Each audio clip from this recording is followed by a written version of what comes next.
গ্রেফতার বিএনপির স্থায়ী কমিটির সদস্য মির্জা আব্বাসের 5 দিনের রিমান্ড মঞ্জুর করেছেন আদালত। আজকে 3টা থেকে ওরা এই বাসায় অবস্থান করছিল। তারপরে আমার একটা স্টাফকে তুলে নিয়ে গেছে। তারপর আজকে ওরা আবার আরেকটা বাড়ি আছে, সেই বাড়িতে ওরা হামলা করেছে।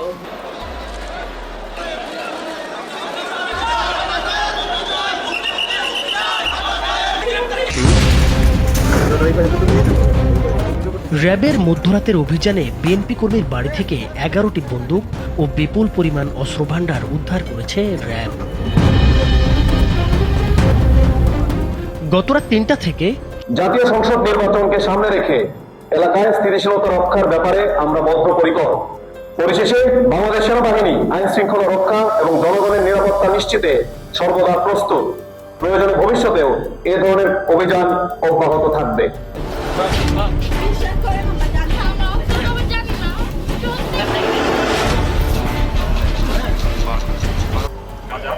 বিপুল পরিমাণ তারা এই ড্রাগ প্যাডলিং বা মাদক দ্রব্যর যে ব্যবসায়ীরা সমর্থন করে। মূলত এখান থেকেই লোকজন এই সায়দাবাদের থেকে যে গাড়িগুলো চিটাং করে যায় কিংবা গাড়িগুলো ইন হয় এবং আশেপাশের এলাকায় আধিপত্য বিস্তার পক্ষের মধ্যে। আমরা কথা করে বলতে কি, যদি আমরা নির্বাচনের পরে দেখতে পাই এইখান থেকে অন্য মার্কা 10 ভোট 20 ভোট 50 ভোট অন্য মার্কা গেছে, আমি বলে দিলাম ভিডিও করতেছে, ভিডিও করে কোনো সমস্যা নেই, মোবাইল চ্যালেঞ্জ করলাম। নির্বাচন আর হইব কেমনে? মনে হয় 12 তারিখে নির্বাচন হবে না। ইতিমধ্যে আমরা দেখেছি বিএনপির এক নেতার বাসা থেকে বিপুল পরিমাণ অস্ত্র উদ্ধার করেছে সেনাবাহিনী।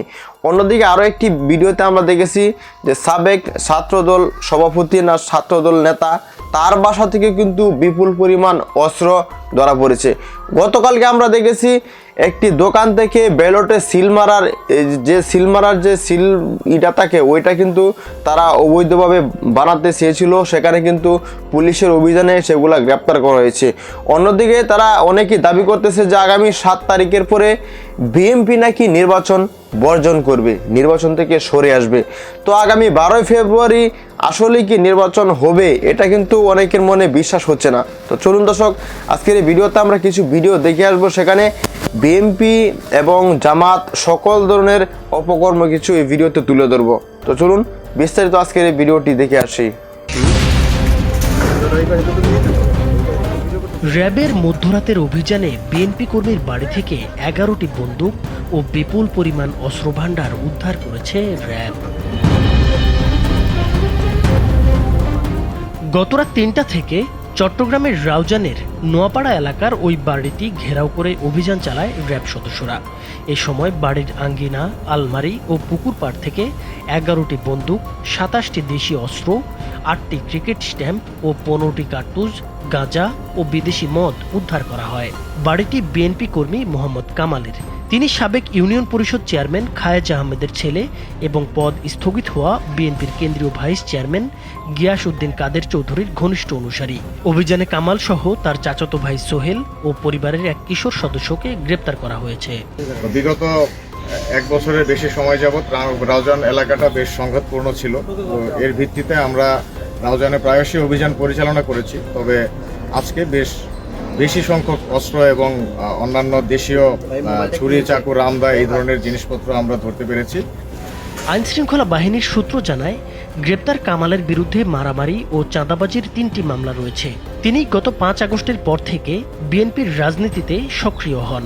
তবে পরিবারের দাবি, কামাল কোনো সন্ত্রাসী কার্যক্রমে জড়িত নন, বরং 5 আগস্টের পর এলাকায় চাঁদাবাজি ও মারামারির বিরুদ্ধে সোচ্চার থাকায় প্রতিপক্ষ একটি পক্ষ ষড়যন্ত্র করে তার বাড়িতে অস্ত্র লুকিয়ে রেখেছিল। দেখাতে পারবেন একটা রেকর্ডও আমার নামে কোনো অভিযোগ আছে, কোনো মামলা আছে, কোনো আগে মামলা খাইছি 50। অন্যদিকে র্যাব বলছে, সুনির্দিষ্ট তথ্যের ভিত্তিতেই তারা এই অভিযান পরিচালনা করেছে। এখন তো কোথায় মাল আছে? এখন আমাদের যা ছিল ওই বুইটা নাম বুইটা কোথায় বলা আছে সেটা বল। হ্যাঁ বুইটা পারো খারো যাবে পাম্পে পাইবে পাম্প বলে নাই খোলো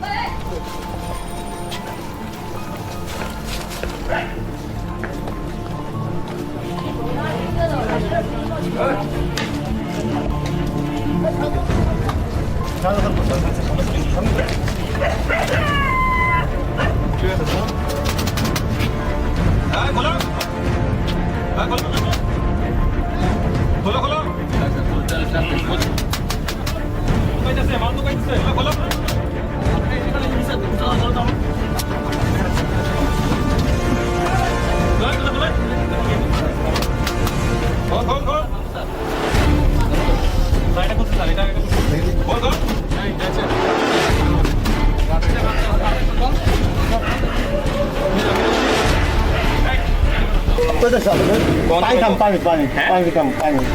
এই অস্ত্র কোথায় চালাইবো? বড় চাকু আছে না, চাকু ছিল রাখতে পুলিশ সেটা এলে পুলিশ এলে দৌড়ানি দিব। আমি সত্যি ধরেছি স্যার, সত্যি কথা সত্যি ধরেছি স্যার। আর ওই sir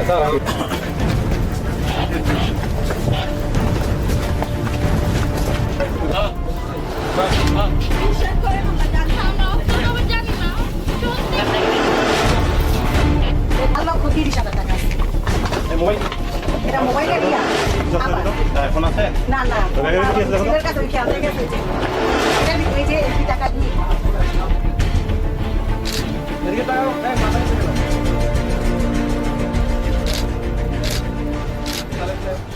rainbow allrounder exterior pay বাড়ির বাহিরের দেয়ালের সুরক্ষা নিয়ে থাকুন নিশ্চিন্ত, সাথে পাচ্ছেন 10 বছরের ওয়ারেন্টি। ইয়াবা, গাঁজা এবং বিপুল পরিমাণ তারা এই ড্রাগ প্যাডলিং বা মাদক দ্রব্যর যে ব্যবসায়ীরা সম্পন্ন করে। মূলত এখান থেকেই লোকজন এই যা সায়দাবাদের থেকে যে বা গাড়িগুলো চিটাং করে যায় কিংবা গাড়িগুলো ইন হয় এবং আশেপাশের এলাকায় আধিপত্য বিস্তার কেন্দ্র করে দুপক্ষের মধ্যে সংঘর্ষ লিপ্ত হয়। স্থানীয় সাধারণ মানুষকে বিভিন্ন সমস্যার ভয়ভীতি দেখায়, অনেক সময় জখম করে, খুবই আহত করে এবং বিভিন্ন ধরনের অপসংগঠন করে। এই উদ্দেশ্যকে সামনে রেখে আজকে আমরা রাতের 12টার পরে একটা অভিযান পরিচালনা করি। এখন আমার ঘড়িতে বাজে প্রায় 4:30 মাপে আমাদের কাছে সুনির্দিষ্ট তথ্য ছিল যে এখান থেকে ইয়াবাটা মূলত বিক্রি করা হয়। 12 তারিখের যে নির্বাচনটা, এই নির্বাচনে কি ধরনের জালিয়াতি হবে তার একটা নমুনা কিন্তু ইঙ্গিত দিয়েছে নির্বাচন কমিশন এবং তাদেরকে সতর্ক করছে। এখন আমাদের কি করণীয় আছে, যেমন আমাদের কাছে বিভিন্ন জায়গা থেকে সংবাদ আসতেছে যে ভোটের যে ব্যালট, এই ব্যালট যাদেরকে ছাপা দিয়ে দেওয়া হয়েছে ওই কোম্পানিগুলা এরকম জামাতপন্থী। কেউ যদি বোরকার ভিতরে করে আপনার মনে করেন যে অতিরিক্ত ব্যালট নিয়ে আসে এবং জাল ভোট দেওয়ার চেষ্টা করে, তখন আপনি যদি একটা পুরুষ পুলিং এজেন্ট যদি ধরতে যায় তাহলে বলবে কি তারা নারীর উপরে হামলা, এটা দিয়ে কি করবে, ওই নির্বাচনটা বানচাল করার চেষ্টা করবে। আপনারা কি করবেন, আপনারা অতিরিক্ত নারী এজেন্ট রাখবেন। আমি প্রতিটা দলের প্রতি আমি অনুরোধ জানাবো, আপনারা সবাই আপনাদের কেন্দ্রগুলোতে অতিরিক্ত নারী এজেন্ট রাখবেন, যেন কেউ বোরকার আড়ালে, কারণ বোরকা আপনার একটা ভালো জিনিস, ধর্মীয় জিনিস, এই জিনিসটাকে কিন্তু আপনারা চোররাও ব্যবহার করে। আপনারা জানেন বিভিন্ন অপকর্ম করার ক্ষেত্রেও কিন্তু বোরকা ব্যবহার করে, আমরা জানি, বিভিন্ন দিনে আমরা জায়গা থেকে খবর পাইছি। আপনারা কি করবেন, তাদেরকে নারী পুলিং এজেন্ট দিয়ে তাদেরকে চেক করাবেন যে তারা কি জাল ভোট দিতেছে নাকি না দিতেছে, এই জিনিসটা আপনারা রাখবেন। আপনারা কেন্দ্রে ঢোকার পরে আগে চেক করবেন যে আগে কেন্দ্রের ভিতর বাক্স দেওয়া আছে নাকি। আগে কেন্দ্রের ভিতর, যেটা আমরা হাসিনার আমলে জানি যে আগে কেন্দ্রের ভিতর বাক্স ছিল, আপনারা দেখবেন যে ব্যালটের বাক্স কি আগে কেন্দ্রে ছিল নাকি, এই জিনিসটা আপনারা লক্ষ্য রাখবেন। আমরা সব দলকে, ভাই এই নির্বাচনটা আমাদের 17 বছর পরে ফ্যাসিবাদের বিরুদ্ধে একটা গুরুত্বপূর্ণ নির্বাচন। এই নির্বাচনে একটা পক্ষ আসার জন্য খুবই চেষ্টা করতেছে যে কিভাবে আসা যায়, কারণ যারা জীবনে 18টা আসনের বেশি পায় না, তো ওই হিসেবে তারা বিভিন্ন মেকানিজম করবে। আমরা সতর্ক থাকতে হবে এবং বিভিন্ন দলের কর্মীদেরকে সতর্ক থাকতে হবে, কাউকে ভোট চুরি করতে দেওয়া যাবে না। ইতিমধ্যে আমরা দেখেছি যে নির্বাচনের আগ মুহূর্তে বিভিন্ন আগ্নেয় অস্ত্র কিন্তু ইতিমধ্যে সেনাবাহিনীর হাতে আটক হইতেছে। আগামী নির্বাচনে যে সুস্থ নির্বাচন হবে এটা কিন্তু সম্ভব মনে হচ্ছে না। ইতিমধ্যে আমরা বেশ কয়েকটা জায়গাতে অবৈধ অস্ত্র উদ্ধার, এই কাজগুলো আমরা দেখেছি। দর্শক, আগামী 12 ফেব্রুয়ারি কি আপনার মনে হয় নির্বাচন হবে? অবশ্যই কমেন্ট সেকশনে জানিয়ে দিবেন। দেখা হচ্ছে পরবর্তী ভিডিওতে। আসসালামু আলাইকুম।